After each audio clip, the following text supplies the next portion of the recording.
I'm Vaughn Lauer, and I have with me the same people I've had with me this entire summer series on developmental trauma. We have Melissa Sadin from New Jersey, and we have Jane Evans from the UK. Hi, ladies. How are you? Hi.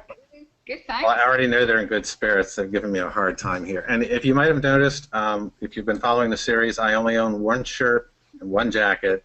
These folks have nicer clothes than I do. You have a new picture, though, behind you, I noticed. Yeah, Very you're nice. Yeah. All right, we're in good spirits here. We are.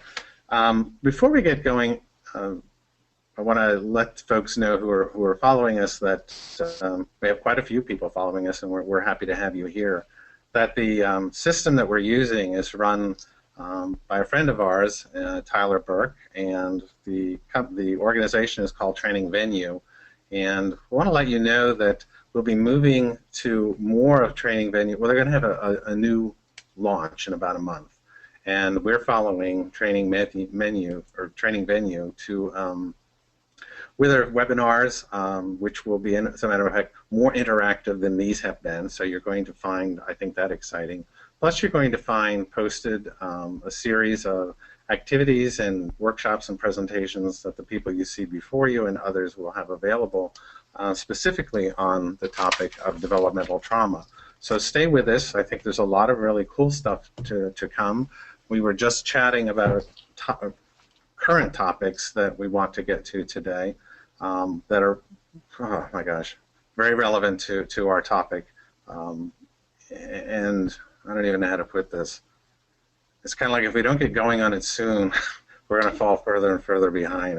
I almost had that panic feel. But there's good stuff coming across the country, which is good.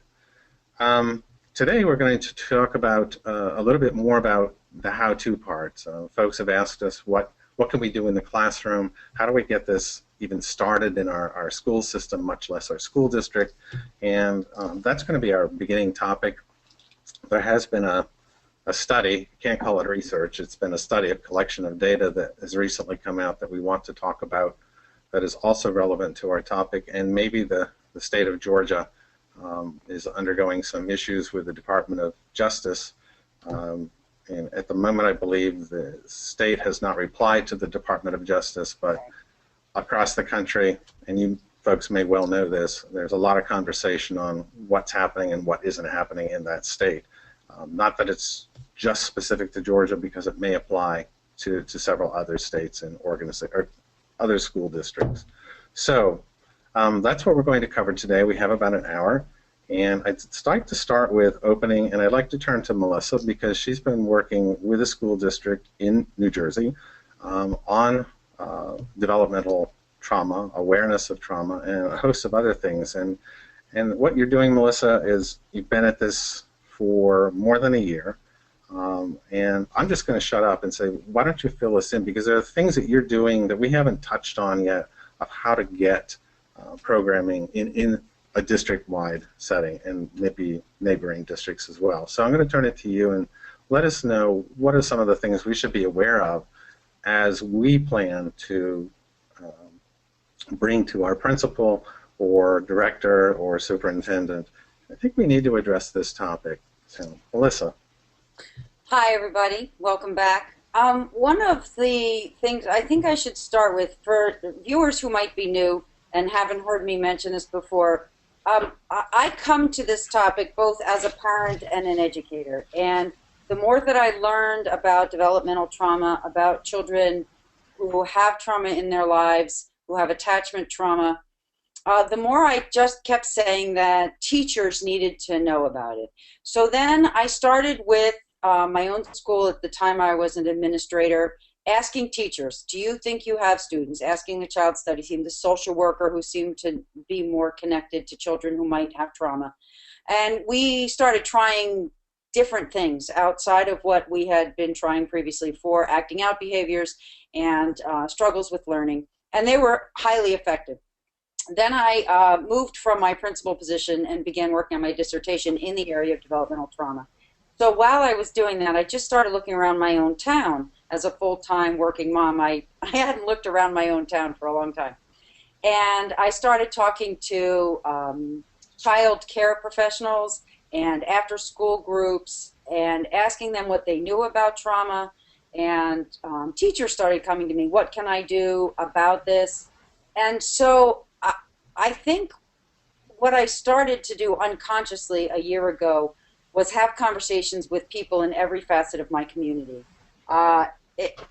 Full disclosure, I am a board member in my town, although that came along after I was already having conversations with community members. So I began having conversations with my fellow board members and the superintendent, and my children having gone through the school system, teachers were coming to me, hey, don't you know about this? Can you come and talk to us about it? So it's just really been a journey since then. What I have to share, though, is that anybody, whether you are a parent of a child with trauma or developmental trauma, you have foster children or you have adopted children, whether you are a teacher who you suspect some of your students of having trauma or developmental trauma, or you are the aunt of a child who wishes there were more services.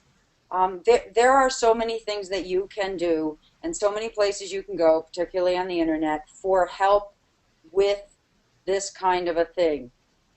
So what I did was I spoke to, remarkably, the County Area Ministers Association, which I didn't know existed, was very receptive and wanted to know about developmental trauma because it's obviously in their congregation. Anytime you have people, the ACEs study tells us that anytime you put a group of people together, you're statistically likely to have a bunch of them with adverse childhood experiences that may or may not have caused developmental trauma.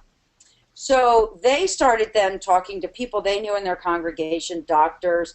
The medical center in my town was recently bought out. I don't know what the term is in hospitals, but it's now a Robert Wood Johnson University hospital. And Robert Wood Johnson has done a lot of work in the area of trauma and its effect on adult health outcomes. So I reached out to somebody there. The town police department has been very involved and wants to be involved as the school becomes involved. And so what's starting to happen now is that people are connecting with other people. A neighbor of mine heard that I was doing this, saw the last webinar. He's on the town council. Now he wants me to talk to the town council. And so what I encourage you to do is to believe that your one voice will ignite many voices. And you just have to start talking about it. Educate yourself, read our work, go on the internet, go to training venue, click on attachment trauma, and find out what you can about it, and then just start talking to people. Go to your principal, go to your superintendent, find your school board members. My school board became very involved. My superintendent became extremely active in this, and I told him he just graduated for the introductory course on developmental trauma last night because he's really starting to understand how big this is, how prevalent this is, and how it in fact is the achievement gap in schools. So I'm meeting with the board. I'm doing a presentation for the board. We are moving on in my town. I'm also involved in another town that I don't live in, I'm not a board member in, training their teachers. So for every one person, for every one school district, for every child, there is a way to make the environment trauma-informed, trauma-sensitive, and ultimately trauma-focused. But you have to start talking about it, and you have to help people, in some cases, understand that it's a real thing. Yeah. That's really where it started. This is a real thing. And in my case, it was, oh, well, you know, that's a thing for adopted kids, and we only have 2% of our population that's adopted.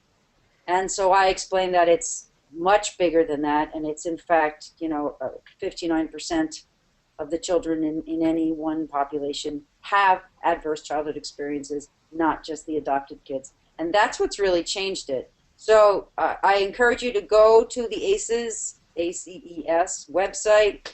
They have tons of stuff. And use that ACES data to help the people around you, your classroom teacher, understand that this is a much bigger thing than people thought it was. And we, the three of us, are here, and you can get to us. And you, again, I say training venue. I also, Vaughn, I had a teacher come to me who didn't understand what training venue could do for them, only because we just mentioned it, slightly off the topic of the question you asked me. But teachers out there, you should go check out training venue, because there are topics on a lot of things. There's autism and Kelly's stuff on. Well, and learning disabilities and ADHD and the medical approach and educational as well. Dyslexia, that was it. And there are PowerPoints, people presenting. There are audio visual opportunities that you can download for your principal and show it to them and say, we should show this to the staff. That's what Training Venue can do for you. It's not just articles. It's a full multimedia opportunity of training things in all of these areas. So I encourage parents, too, to go there, because then you can go to your principal and say, go to trainingvenue.com, click on attachment trauma, watch this webinar. My child needs this kind of help, but I'm also telling you that many of the children in your school need this help. Thank you, Melissa. Clearly, I got a lot of things that you're doing, but you're talking to everybody. You're making everybody aware of this, and I know that's what it has to happen. That you can't just talk to a small group of people or just internally. You're talking to community folks outside of the schools and getting them to go, tell me more about this. I think that's absolutely essential, because you're going to involve the community ultimately in what you're doing. We've seen, I don't want to get off topic, but we have seen where police have come in and the school has had the police handcuff little guys, and we sit back and go, wait a minute, there are two issues here. Why is the little kid being handcuffed, and what happened at the school to allow that to happen? And wouldn't have been good if the school and the police had been talking together about ways to approach children. I know this is going to be a topic and a component of any of the training for school districts. So I'm putting that aside because we can pick it up as a topic shortly. But clearly you're saying everybody needs to know, and you talk to everybody and anybody who's listening, because you have to do this as a community. I'm sure it's harder in larger and larger districts, but still the concept has to be there, because schools are working with agencies, health agencies, social agencies, police, and so forth. And, I can't underscore how I felt very much like I was one parent in my own town and one teacher in my school district, and then eventually one principal, and that I was, talking in the woods to myself.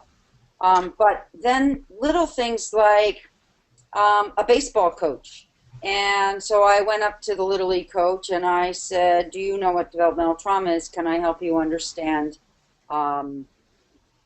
this boy on your team? And he was very intrigued, because he's a volunteer parent and he wanted to know. He's there because he cares about kids, more kids than just his own kid. So then the baseball incorporation in my town said, hey, why don't you come and talk to the coaches? See, and I just went and talked to the coaches, and I shared what I know and what it would look like on the baseball field and what they might be able to do. This is not saying that baseball coaches should walk up to moms and say, is your child traumatized? It's the opposite of that. It's understanding that any child you deal with could be traumatized, and dealing with all children as if they were is good for all children. Actually, that's what one of the baseball coaches got from my training, and I was very happy to hear him say that. Well, yeah, that's wonderful. Again, Melissa will talk to anybody. She's on a mission, but that's what needs to be done. And nobody talks to me at town barbecues anymore. I find I'm sitting by myself. But kind of move to the side. Here comes Melissa. Or did they say, Melissa, we know. How can we help? And that's the next level you're shooting for.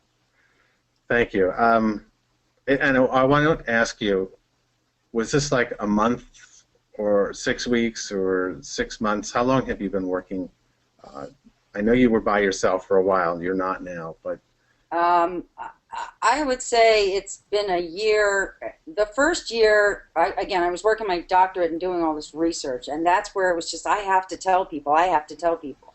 mm, And so it was probably after a year of that that I was like, I can tell people. So I would say a year of conversations with anyone who would listen, stakeholders, people in the food store. Like I said, people in my town run the other way now, but we will be a trauma-informed town, not just a school district, in the next couple of years.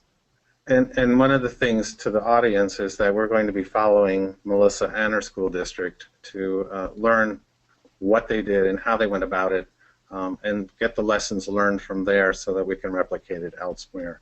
I think that's essential. So talk about a work in progress. This is great. So there's more to come. Jane, does a year sound about right to you, just to get off the ground?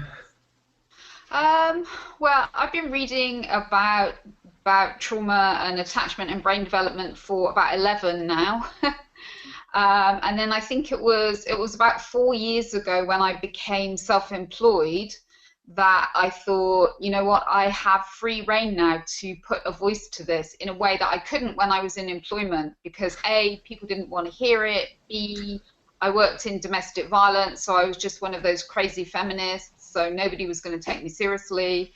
But I've built a platform over the past 4 years intentionally, as Melissa says. Once you know this stuff, you have to share it.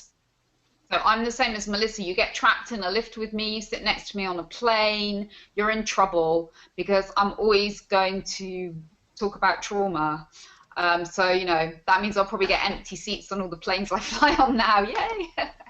But, you know, it's true what Melissa says. You have to take every opportunity. And I'm very fortunate that I get a massive variety of different audiences. So tomorrow I'll be in London speaking at an event that's been put on for young people who have survived domestic violence, and it's exploring the implications on their mental health. So they want me to come along and do the kind of technical brain stuff. And then next week I'll be in Belfast in Ireland doing a workshop on how parenting post-domestic violence can be the way to offset intergenerational trauma. The right, you know, as we would know, the right trauma and attachment-informed parenting. The day after that, I'll be doing a presentation in London on child-to-parent violence, because I've contributed a chapter to a book on it. And then the day after that, I'll be talking to an audience of children's centres workers who work with families about understanding their own their own secondary trauma from the work that they do, and self-care. So, you know, in all of it, I deliver similar messages, but as Melissa would know, you know, you tweak it obviously for your audience. But it's exciting, isn't it? That's 4 events in about 6 days, where I will be talking about trauma in a variety of ways. And, you know, to me, that's really exciting, that even exists, that people, you know, want to look at it now. We're becoming more aware. It's still a very slow burn, and, you know, I think it will be for a long time because it scares people, but it's definitely, it feels like there's a tipping point now. And I find in the UK, it's the people in early years education who are particularly interested, and they come on board much more easily than the school staff, which is very interesting. And they're usually more informed already before I even get my foot through the door. So yeah, and again, I bang on, you know, my big drum that I bang is that we need to look at parenting in tandem with education, because, you know, we can't have one without the other. And if we can give parents a different way to raise children that doesn't rely on power and control, then we're already offsetting some of the adversity that children will experience in the home, which then of course has benefits in school. But it's, as Melissa says, it's got to be a multifaceted, community-based approach is going to be the one that's going to leave a legacy for everybody forever. Ron, can I pick up on something Jane said? Yeah, please, go right ahead.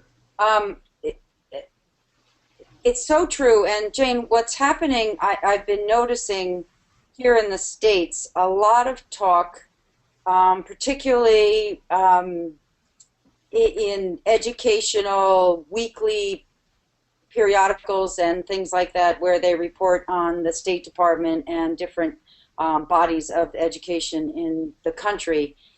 There is a movement back. Teachers who are listening who have been in teaching for more than 10 years will remember that before we got crazy about PARCC testing, we got crazy for a couple of years in the early 90s about social emotional learning. That was what we called it. And it was every district I know of turned to the early years, or in our case, pre-K2 teachers, and they you were preaching to the choir. They knew how important social emotional learning was to getting a child ready to read or write. And then it kind of went away because never mind them getting along, we don't have time for that. It's time for data. And I think the teachers listening can relate. Okay, never mind teaching any of that. You forget it that you can't get in line and not fight with each other. We have to produce test scores. And I have been noticing the pendulum swimming back. And they're calling it non-cognitive abilities, but I am telling you that it's social emotional learning retooled, a little more informed. They're starting to talk now about resilience, which is good because there is a direct connection between developmental trauma and being resilient. But again, every superintendent or principal I talk to says, well, yeah, we're going to try that in our K2 classes. Except that the more that I work with teachers, when I work with middle school teachers, as much as people don't think they need social emotional learning or non-cognitive ability training so that they can use it in their classrooms, when you give it to them, they are so relieved to have strategies and things to do with children in the middle school. So it concerns me that, again, we are talking about social emotional learning, and again, we are targeting the early years.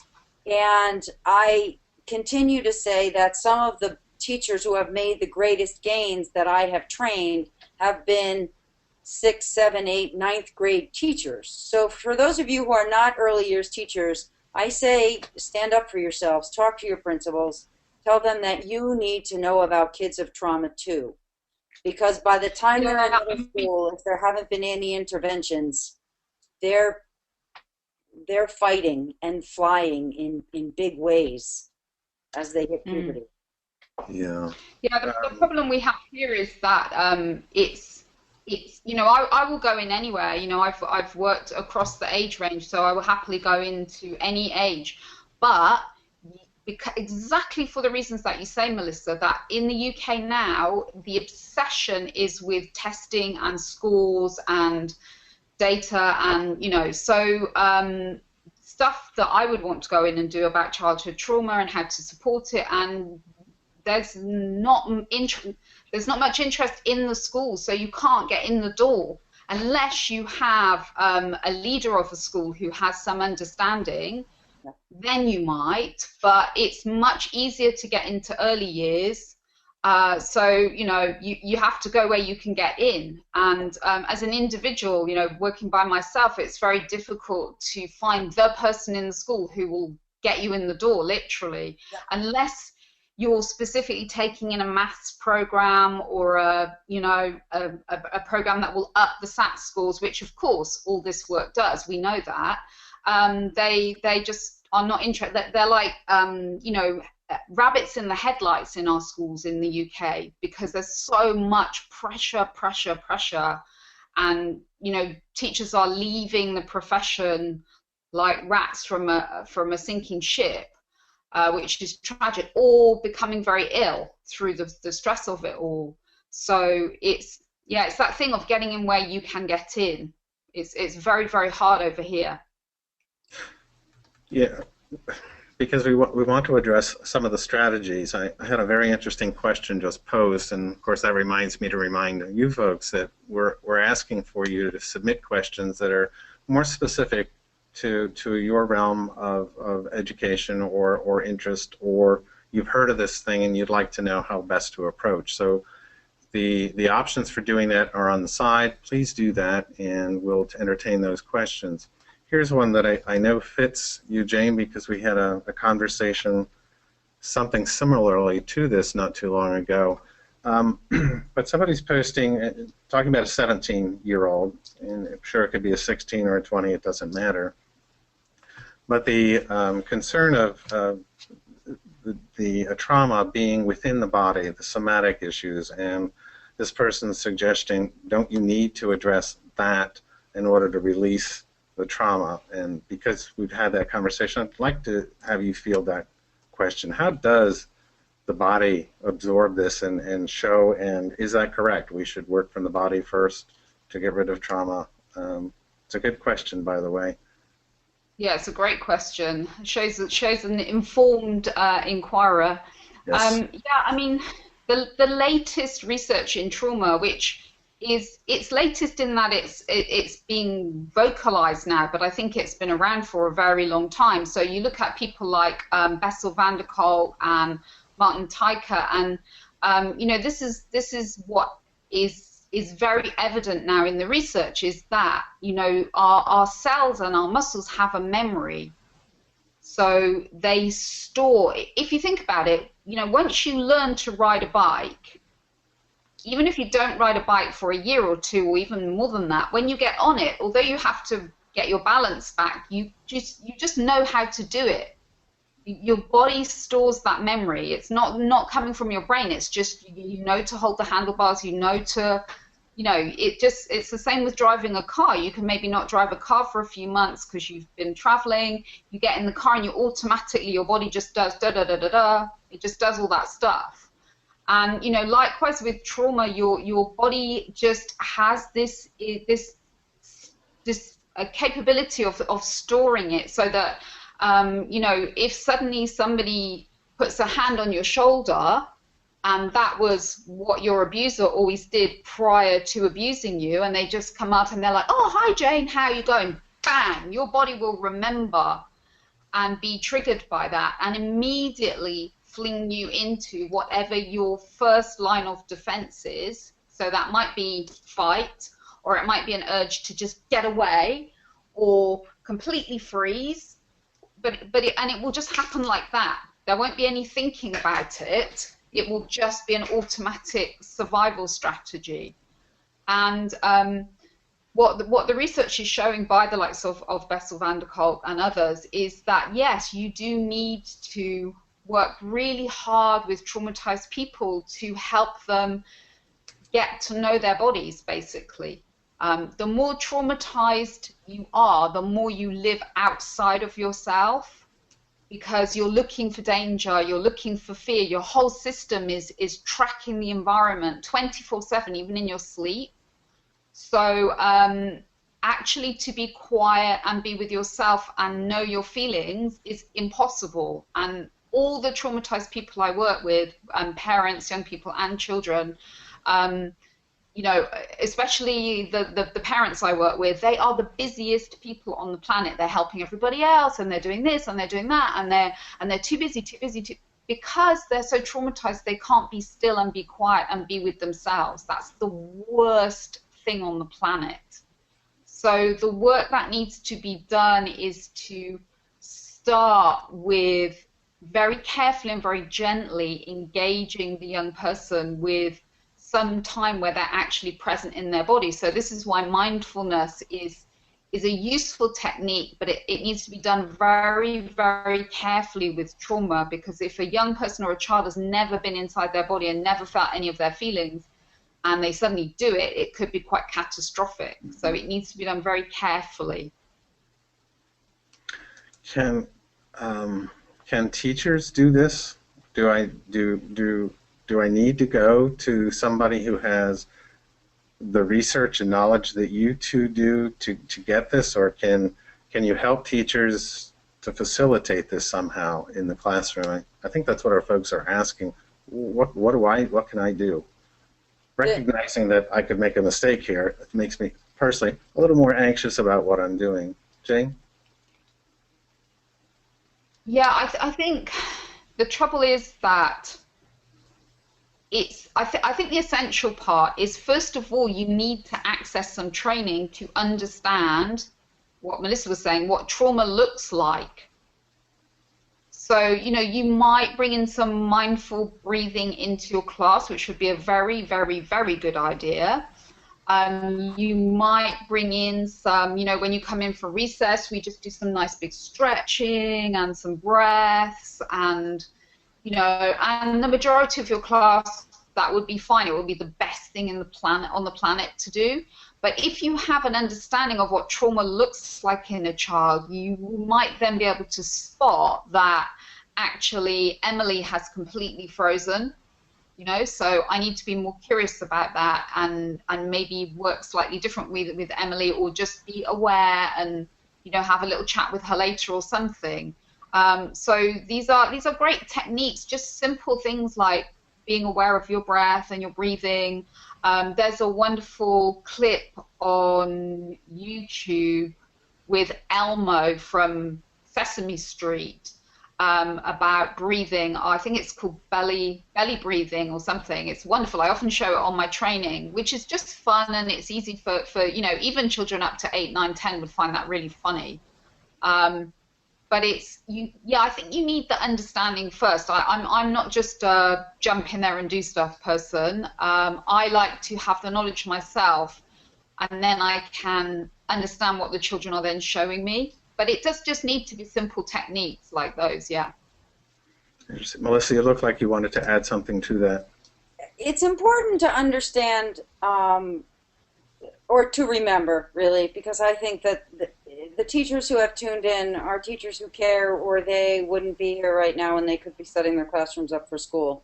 Yeah. And thank you all for tuning in at this time of the year for that. But it's important to remember that what's good for children who might have adverse childhood experiences or developmental trauma is good for all children. So in setting up like a classroom that is safe, that feels safe because it has routine, because it's predictable, because your schedule is visual all the way through 8th grade, that visual schedules are not just for kindergarten. There are a lot of things you can do for your whole classroom in setting it up so that you prevent or help encourage children who have been traumatized to feel safe. But the other thing is, when I worked with children, I spent a lot of time with children who had emotional behavioral difficulties. That was my area of expertise. I would go one step at a time, and if something I did didn't work, then I would try something else. So I say to teachers, yes, I like, Jane, what you said about if you approach every child with you don't know where they came from that day. You don't know what happened to them at breakfast, if there was breakfast. And that's true in middle class and high income homes as well. So you need to look at everything you do and watch all of your students' response to it. So if you put your hand on a child who clearly looks uncomfortable, then don't do that again. But then watch that child and start to take notes the way that you do when you're watching them write, the way that you do when you're watching them read, when you're listening to the questions they ask about the content in a class. Do that with their behavior. It will help you pick up on their triggers. And if you can start to identify their triggers, and again, trigger is a word used with trauma, but even in children who do not have adverse childhood experiences per se, could still have things that trigger an inappropriate behavior for them. So starting to be able to identify those triggers helps you feel like you can be a little more helpful with the children. Absolutely, as Jane said, if you really want to make your classroom trauma informed, you need training. It's some of it is counterintuitive to what you might have been doing already, and so having the training, doing the reading will help you. But I tell all teachers, no matter what you're doing, whether you're teaching reading or trying to control a child who's having explosive behavior problems, look at the child's response to what you try, take note of it. If it doesn't work, that's information too. How did it not work? What was the child's response to it? And then try something different.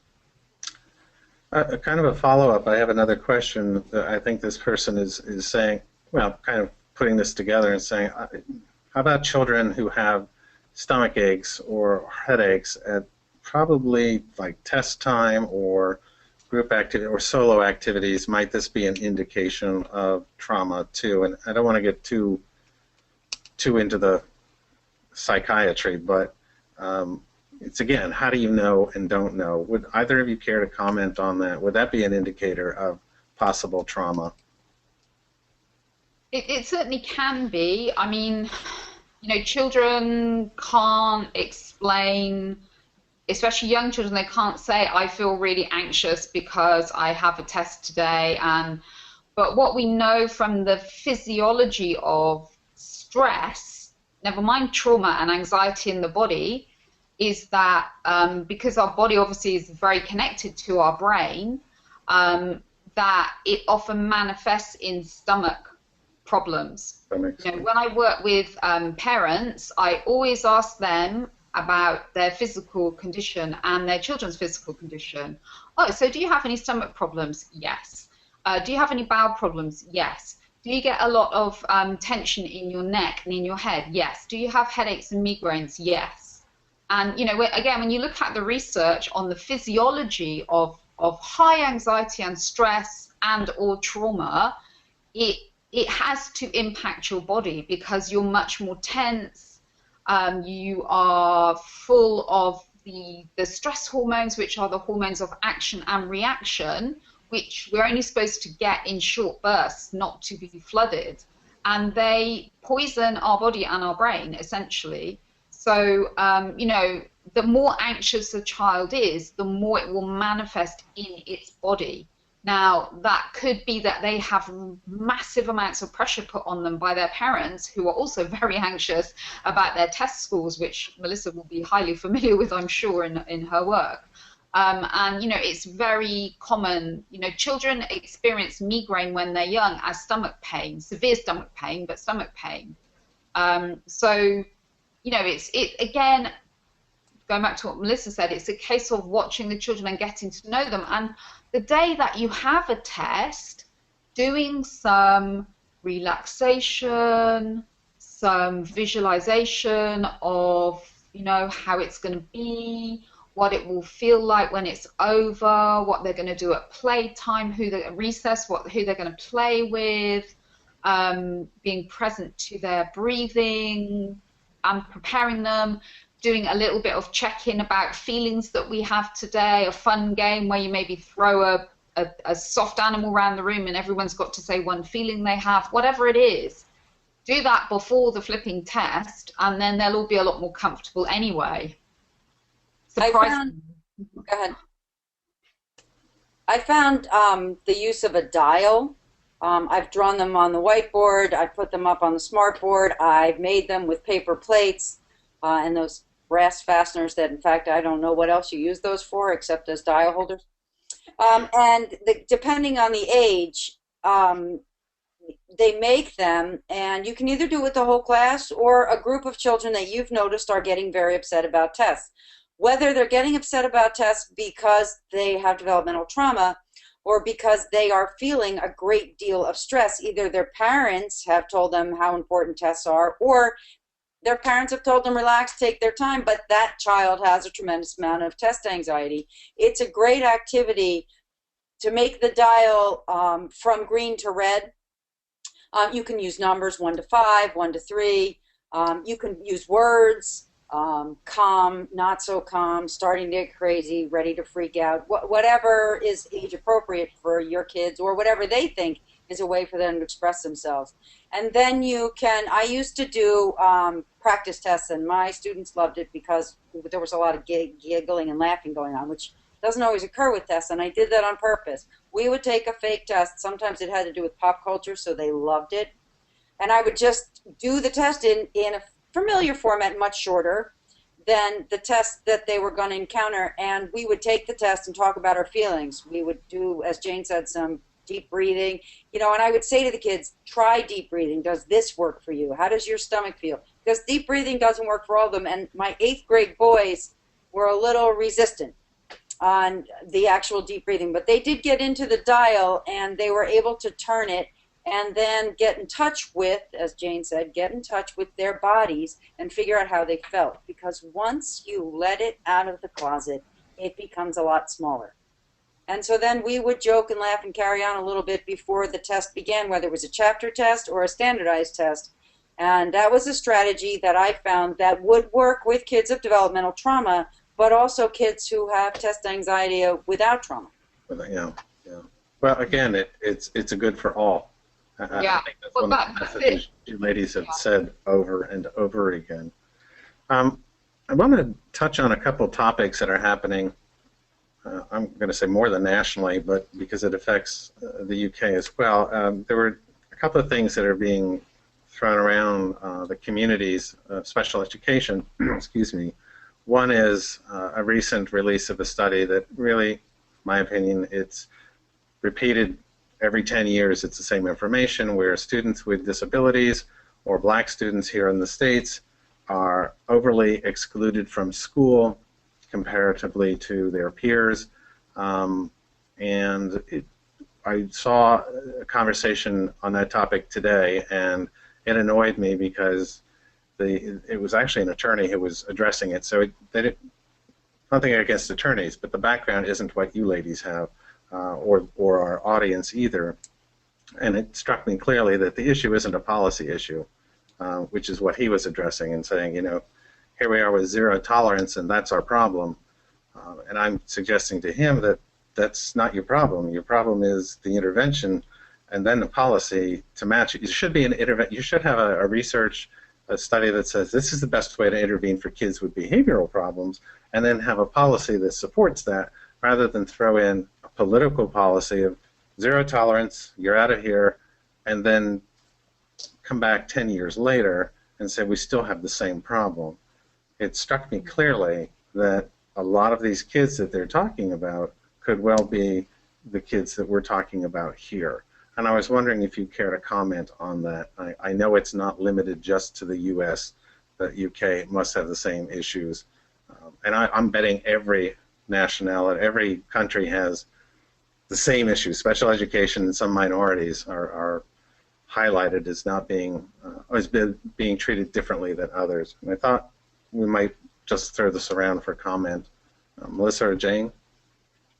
A good deal of my doctoral research has been in the area of zero tolerance. It's known as the school to prison pipeline. There are more than a person would care to know studies that all say the same thing across demographics, across states, across populations, across ethnic groups, that when you look at the children who are suspended and or expelled from school in grades 6 to 12, you have a disproportionate, we're not just talking 3 more students, but highly disproportionate number of African American and special ed students who are being excluded either by suspension in school or out or expulsion. And the issue that I'm making in my dissertation is that there is a direct line between the children who are being excluded and recognizing developmental trauma. Okay. There finally was a study, I've been waiting for it. They went to, I'm not going to say the state because I might get it wrong, a southern state, and actually gave the ACEs test to all of the inmates.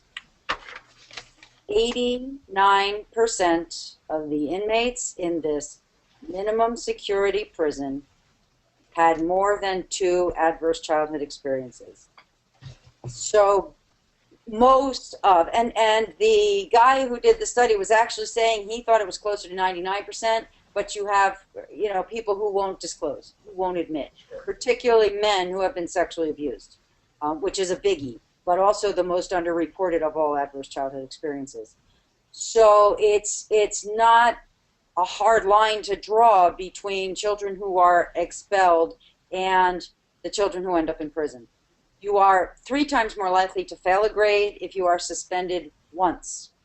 You are 5 times more likely to drop out of school if you are suspended more than once. And that is across whether ethnic groups and whether you have special ed or not. The data is very clear that excluding children is bad for children. It's bad for their academics, it's bad for their learning, it's bad for the whole school climate, and it leads directly, in many cases, for many of these children, to eventual prison. Even if it's not junior year in high school to prison, it might be 25, 26, 27-year-olds who finally find themselves court involved. So I am working on a dissertation that involves drawing that line and engaging principals in changing the discipline culture. And it's coming. There's so much being done in this country. It's just not being done cohesively yet. Barack Obama, regardless of your political stand on the president, has spoken out very loudly. He actually did release a very long letter to all of the superintendents of all of the public schools in the United States in 2014, calling for a retraction of all zero-tolerance policies. Again, he called for it. He didn't mandate it, so schools did or didn't listen to what the president was saying. But the other thing that I'm doing is saying, if you're going to be a trauma-informed school, the first thing that you need to do is stop throwing away your children. Thank you. Jane, we all know that developmental trauma can manifest itself as a disability. I mean, that's pretty much a given of understanding. But what do you do to replace a zero-tolerance policy? Do you have that in the UK as well? Yeah, what we have here, we don't have a blanket zero tolerance policy. And what they've done to the education system here, the government here, is that they have encouraged schools to become academies so that they are self-sufficient and they have their own rules and their own, they're just a law unto themselves, really. Yeah. And when I was still working on the child to parent violence project, I was in and out of a lot of the schools in the city I was working in Bristol. And some of them had become academies, some of them were becoming academies. Every single one told me, now we're an academy, or when we become an academy, there will be less tolerance for the children's behavior, the young people's behavior. And you think it's strict here now, you wait till we're an academy. If they turn up at school in the morning and they don't have the right uniform on, they'll be straight out the door. And I was already struggling to get them to understand the young people I was working with, their trauma anyway. And they were saying to me, Jane, when the academy status comes, you have no hope. There's no hope that we're going to take a much tougher line with these young people. And I was already in there pleading and begging with them to keep the children and the young people in school. And then some of the young people I was working with were a little bit older and they'd finished their education. And there was one girl in particular, and we were talking, I was helping her fill out a job application one day. And I was asking her about school, and she said, oh, yeah, school. She said, I remember, they put me out of school, and they wouldn't let me go back. And I said, oh, can you remember why? And she said, I don't know why. I don't know why. I mean, if that doesn't make you cry. And then another boy I was working with, he had to have a lot of additional support. He was in a special unit. He had lived all his life with the most horrific domestic violence. All the young people I worked with on that project, horrific domestic violence the whole of their childhoods. They were very intelligent, but they couldn't access their education because they're too traumatized to, they live life like this. So if you live life like this, you can't look at a piece of paper or put a pen on it or relax enough to take any information in. They all told me they were stupid. But I never sat with any stupid young people when I was in McDonald's or in the cafe or, in the car or wherever I was with them.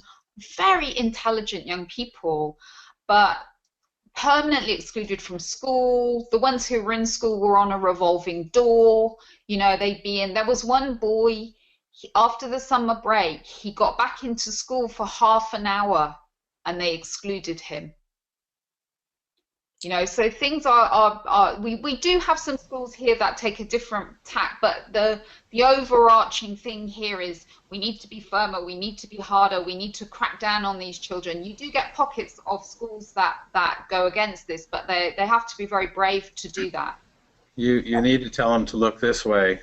We can share the results of that kind of approach. And again, it was a political decision. The zero tolerance didn't come from schools.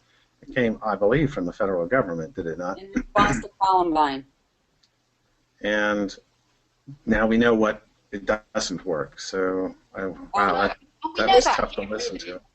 We do know that here. It's just, it's a very old-fashioned British kind of attitude to how you raise children, that you must be tough on them, you must be very strict. You must for lip and all. Yeah, exactly. So it's just buying into all of that, which people feel comfortable with that kind of framework. So people like us, we're swimming always against the tide, and we're told that it's ridiculous, and you can't do that in a school. You can't start being kind to the children; they'll run riot, blah blah blah.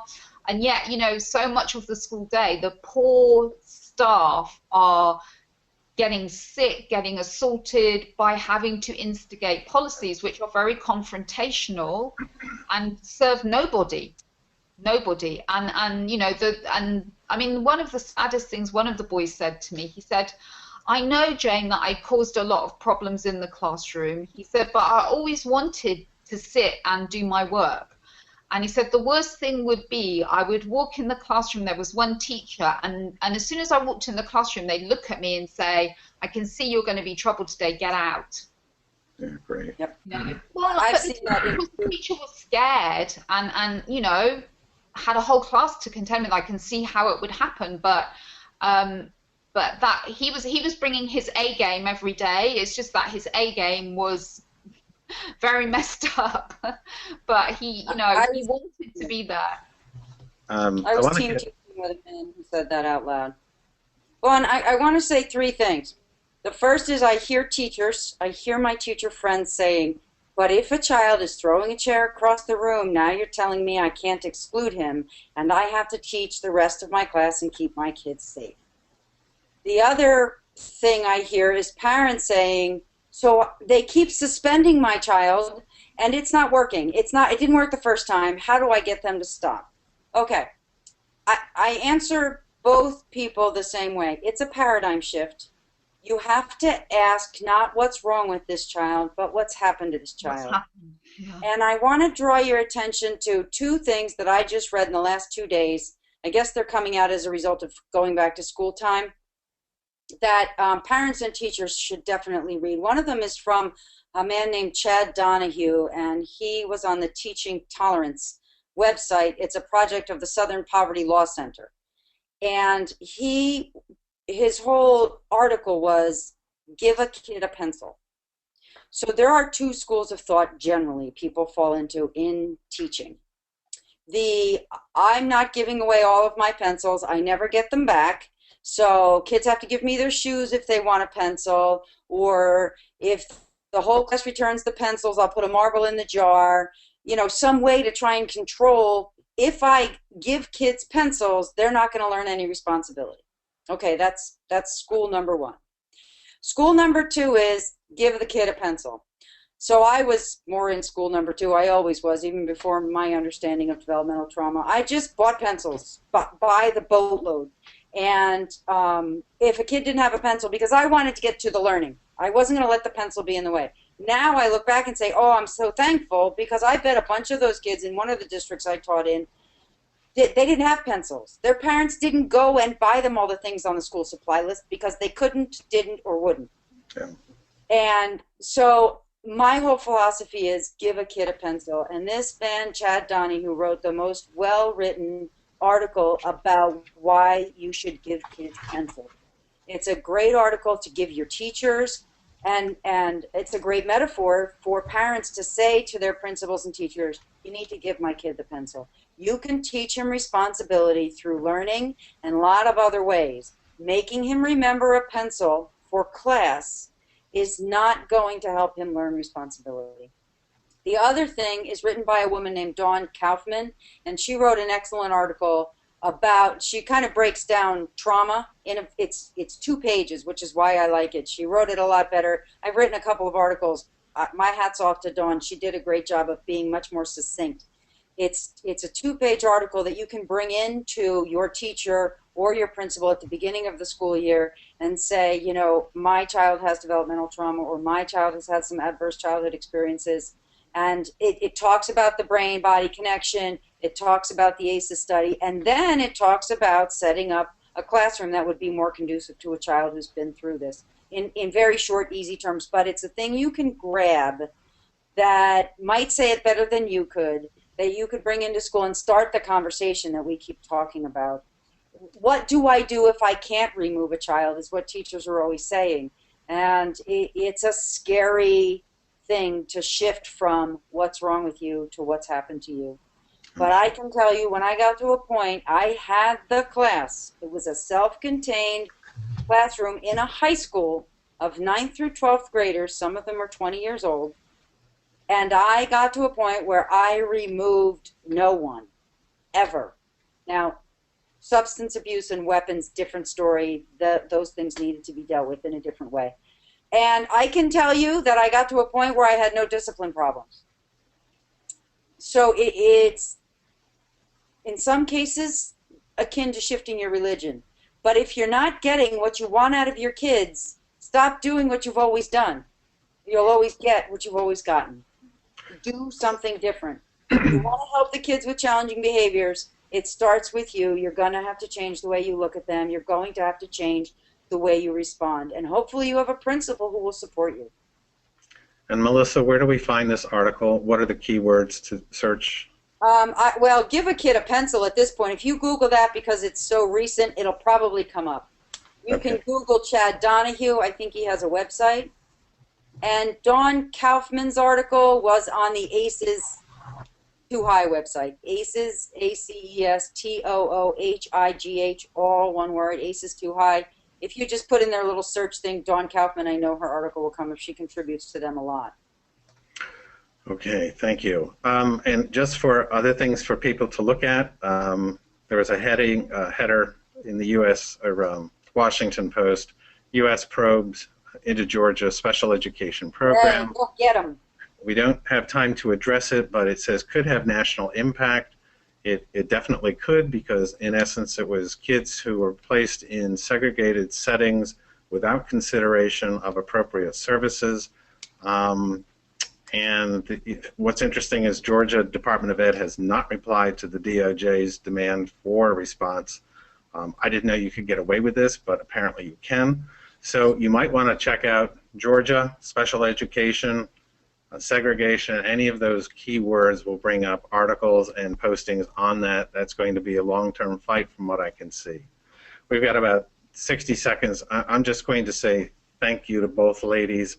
Folks who are listening to us, you're going to find more information from both of these, well, all three of us actually, on Training Venue. We have been talking about setting up a system where you can pose questions, and we can talk about answers to those questions that you might want that you didn't ask today. Hey, I've got this kid. What do I do? Or Jane, how do I set up this? And I've got a school like you have, Jane. How do I get them out of this? They're a mean machine. Or Melissa, tell me some other tricks I can use in the classroom. So there's much more to come. We're again delighted to have you here and wish you the best of school year this year. And you know how to reach all of us at this point. If not, you'll find us listed.